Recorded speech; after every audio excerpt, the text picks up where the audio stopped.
Mencari maklumat dan berita politik yang bebas, kupasan yang tepat, panas. Dapatkannya secara eksklusif hanya di Jom Channel. Komitmen kami, rentasan berita Isnin hingga Jumaat. Berbicara dan isu semasa, kami garapkan secara langsung. Panel-panel berkaliber dan profesional. Interaktif, pandangan anda kami raikan. Jangan lupa bersama kami di setiap hujung minggu dalam edisi khas mingguan. Jom Channel, moving forward, sharing a new experience.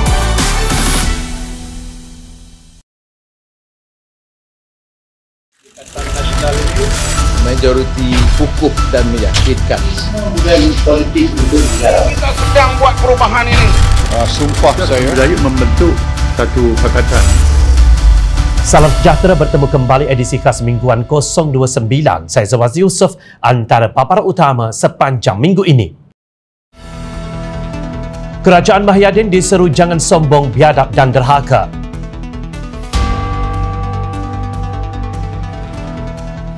Menteri MITI tetap nafi sektor perkilangan sumbang peningkatan kes COVID-19.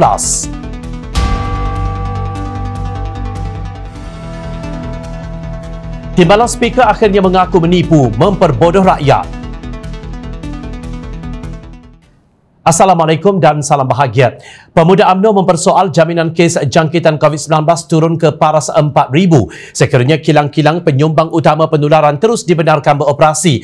Malah angka syarikat diluluskan untuk beroperasi oleh Kementerian Perdagangan Antarabangsa dan Industri MITI juga bertambah saban hari. Ketua Pemuda UMNO Datuk Dr. Ashraf Wajdi Dusuki berkata pihaknya sebelum ini berkali-kali menegaskan jika sekatan penuh pergerakan atau total lockdown dibuat secara menyeluruh untuk tempoh 14 hingga 21 hari sebagaimana hayat inkubasi virus, maka ia perlu dibuat secara menyeluruh. Dia berkata rakyat rela berkurung jika total lockdown yang betul-betul dilakukan di samping kerajaan wajar menyalurkan saluran bantuan. Sebelum ini, Perdana Menteri Tan Sri Mahyadin Yassin berkata Perintah Kawalan Pergerakan PKP 3.0 tidak akan ditamatkan. Sebaliknya, fasa pertama pelan pemulihan negara akan diteruskan sehingga jumlah jangkitan harian COVID-19 kurang daripada 4,000 kes sehari. Justru Ashraf Wajdi menegaskan rakyat kini sekali lagi terpaksa berkurung untuk tempoh yang belum dapat dipastikan di bawah kaedah baharu. Pelan pemulihan negara yang bergantung kepada angka purata kes COVID-19 di bawah 4,000 kes selama 7 hari berturut-turut. Katanya dengan kata lain, kalau angka kes baharu masih di atas 4,000, maka rakyat mesti terus berkurung di rumah. Dalam pada itu, wanita keadilan mengecam kerajaan Mahyadin Yassin yang gagal bukan sahaja tidak dapat memberi pakej bantuan kepada M40 tetapi memupuk budaya pinjaman ahlu melesen di bawah inisiatif Menteri Perumahan dan Kerajaan Tempatan KPKT Zuraida Kamaluddin.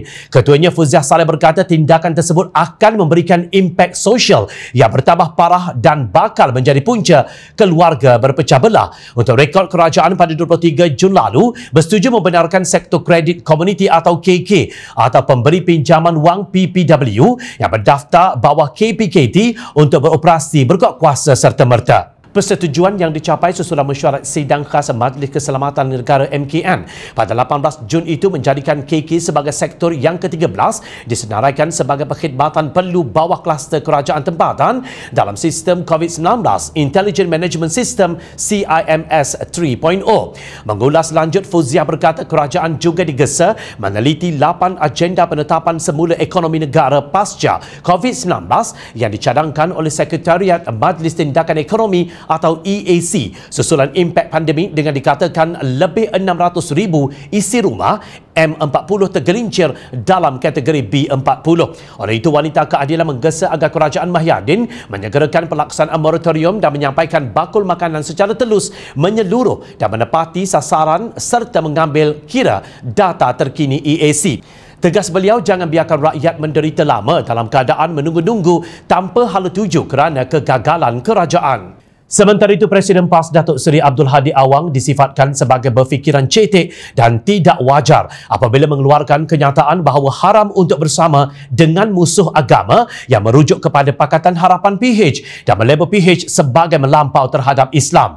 Naib Presiden Amanah Nasional Datuk Seri Mahfuz Omar berkata, kenyataan Hadi adalah ancaman baharu yang terpaksa dihadapi oleh masyarakat akibat politik permusuhan yang semakin menebal dari parti Islam itu. Beliau turut menyatakan kebimbangannya kerana jika kenyataan tersebut dipegang oleh kelompok pentaksub terhadap Hadi, mereka akan mula menganggap kumpulan lain sebagai musuh hanya kerana tidak sehaluan dengan Islam diperjuangkan PAS. Katanya melabel satu pihak sebagai musuh Islam sangat berbahaya. Kenyataan sebegini boleh membentuk pemikiran orang yang begitu taksub dengan seseorang yang dianggap ulama besar. Taksub kepada parti yang berlatar belakangkan Islam lalu mencetuskan satu permusuhan yang sangat menebal. Pada masa sama, Mahfuz juga mengingatkan semula tentang bagaimana munculnya golongan ekstremis dalam negara sehingga terlibat dengan kumpulan pengganas kerana terpengaruh dengan dakwah sesuatu kumpulan.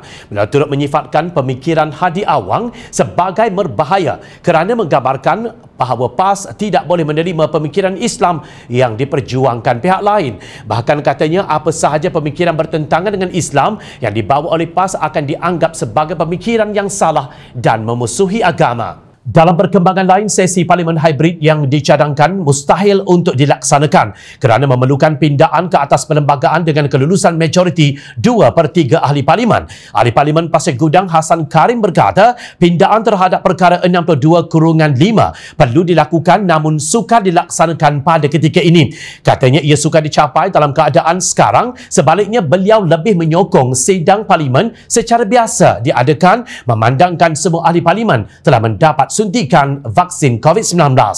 Yang di-Pertua Dewan Rakyat Datuk Azhar Azizan Harun dan Yang di-Pertua Dewan Negara Tan Sri Rais Yatim sebelum ini mencadangkan persidangan khas Parlimen diadakan pada awal Ogos untuk membincangkan bagaimana sesi Parlimen hybrid boleh diadakan. Mengulas lanjut, Hassan berkata Yang di-Pertuan Agong mempunyai kuasa memanggil semula sidang Parlimen di bawah peruntukan perkara 55/1 Perlembagaan Persekutuan dari masa ke semasa dan tidak membiarkan 6 bulan berlalu tanpa bersidang. Bila menambah semasa tempoh darurat sekarang, Yang di-Pertuan Agong diberi kuasa di bawah Seksyen 14/B Ordinan Darurat Kuasa-Kuasa Perlu 2021 yang menyatakan bahawa Parlimen perlu dipanggil, diperorok dan dibubarkan pada satu tarikh sebagaimana difikirkan sesuai oleh Yang di-Pertuan Agong. Seksyen 14/B tersebut menyatakan tarikh ditentukan oleh Yang di-Pertuan Agong bukan Perdana Menteri. Turut disebut yang difikirkan sesuai artinya Yang di-Pertuan Agong yang berfikir bukannya tunggu nasihat Perdana Menteri. Individu yang cerdik tidak akan memutar belit arahan Yang di-Pertuan Agong Al-Sultan Abdullah Riayatuddin Al-Mustafa Billah Shah, terutama selepas baginda mengulangi gesaannya agar Parlimen bersidang secepat mungkin. Presiden PKR Datuk Seri Anwar Ibrahim mengingatkan kerajaan pimpinan Tan Sri Mahyadin Mak Yassin agar tidak angkuh, sombong dan biadab dengan terus membawa teori pembukaan Parlimen pada Ogos maupun September. Beliau turut menyentuh tentang gesaan Agong supaya proklamasi darurat dan ordinan darurat yang dikeluarkan dapat dibentang di Parlimen seperti yang termaktub dalam perkara 150/3 Perlembagaan Persekutuan. Katanya ia bermakna ordinan berkenaan perlu dibincangkan sebelum 1 Ogos dan sidang itu mestilah dilakukan segera dalam waktu singkat. Sementara itu, Anwar yang juga Ketua Pembangkang turut mengulas tentang gesaan Agong bahawa jawatan kuasa pilihan Parlimen ke-14 hendaklah menyegerakan sesi mesyuaratnya untuk pelaksanaan mekanisme semak dan imbang bagi menjamin berlakunya tadbir urus yang telus. Menurutnya ketika ini tidak berlaku semak dan imbang, tetapi yang ada hanyalah cubaan kerajaan PN untuk merompak sesuka hati. Beliau terus mendesak supaya kerajaan PN lebih bertanggungjawab sekiranya mereka enggan kerana alasan tertentu, sewajarnya Perdana Menteri meletak jawatan dengan kadar segera. Menteri Perdagangan Antarabangsa dan Industri Datuk Seri Muhammad Azmin Ali menafikan sektor pembuatan dan perkilangan menyumbang kepada peningkatan kes COVID-19. Sebaliknya, beliau berkata kes positif COVID-19 melibatkan sektor tersebut hanya melibatkan 5 hingga 10% sahaja.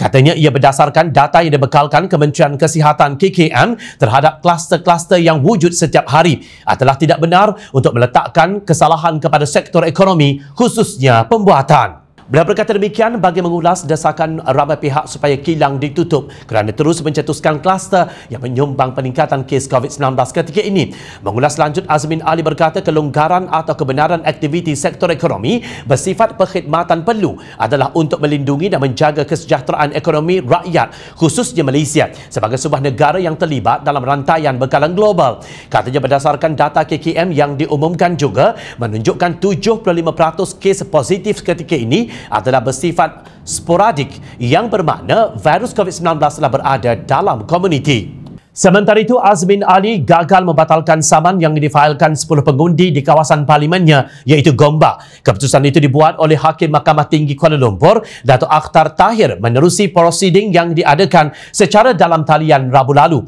Hakim Akhtar juga tidak membenarkan permohonan 10 pengundi tersebut untuk menyingkirkan sebahagian daripada pernyataan pembelaan Azmin terhadap saman mereka. Peguam yang mewakili 10 pengundi Gombak berkenaan, N. Yohendra, berkata Hakim juga telah menolak permohonan pembatalan Azmin Ali dan juga permohonan mereka dengan kos dalam kausa. Peguam itu menambah Akhtar turut memutuskan bahawa saman itu melibatkan isu yang tidak boleh diselesaikan dengan permohonan pembatalan. Oleh itu, perkara tersebut harus melalui perbicaraan penuh. Pada 27 November lalu, 10 pengundi di Gombak memfailkan saman terhadap Azmin atas dakwaan menipu dan melanggar kewajipan fidusiari melalui langkah syaratan yang menyebabkan Kerajaan Pakatan Harapan PH tumbang Februari lalu. Plaintif mendakwa Azmin telah melanggar kepercayaan mereka dengan bekerjasama dengan Barisan Nasional BN dalam langkah syaratan sehingga menyebabkan kejatuhan kerajaan PH walaupun bekas Menteri Besar Selangor itu berkempen dan memenangi kerusi Parlimen Gombak atas tiket Parti Keadilan Rakyat di bawah PH. Terkini, Timbalan Speaker Dewan Rakyat Datuk Muhammad Rashid Hasdon mengaku menghadiri kenduri durian baru-baru ini sekaligus mengakui peristiwa kantoi berkenaan bukan tahun lalu seperti yang didakwa sebelumnya. Beliau juga memohon maaf atas kesilapannya dan kesalahan, berjanji akan memberikan kerjasama dengan pihak polis yang sedang menyiasat insiden berkenaan. Dalam satu kenyataan, Rashid berkata kekeliruan timbul apabila terdapat pihak media yang menghubunginya bagi bertanyakan mengenai video berkenaan dan dia menjawab soalan tanpa menonton terlebih dahulu rakaman berkenaan. Timbalan speaker itu baru-baru ini dirakam lensa kamera sedang menikmati acara makan durian dengan sekumpulan individu tanpa penjarakan sosial dan tidak memakai pelitup muka. Acara itu dikatakan berlangsung di kawasannya di Batu Pahat pada Ahad lalu dan ditularkan oleh pengguna media sosial dengan pelbagai bukti dan kebetulan kerana bengang dengan sikap pemimpin yang berjolisakan di saat rakyat berkurung di bawah perintah kawalan pergerakan PKP 3.0. Ahli Parlimen Batu Pahat itu berkata beliau memohon maaf atas kekhilapan berkenaan dan menyerahkan siasatan lanjut serta berjanji akan memberikan kerjasama kepada pihak polis. Beberapa hari lalu, Rashid bersama Speaker Dewan Rakyat dan Speaker Dewan Negara menghadap Yang di-Pertuan Agong bagi membincangkan isu pembukaan semula Parlimen. Ketika dihubungi pihak media, Rashid mengatakan kenduri durian itu berlaku tahun lalu dan ia merupakan video lama. Pembantunya juga mengatakan kehadiran seseorang individu di pesta durian itu dengan memakai pakaian yang sama dengan acara sebelumnya di Majlis Perbandaran Batu Pahat merupakan satu kebetulan. Sekian edisi khas mingguan kali ini. Teruskan bersama kami setiap hujung minggu bagi mendapatkan berita politik terkini. Jumpa lagi minggu depan. Assalamualaikum dan salam sejahtera.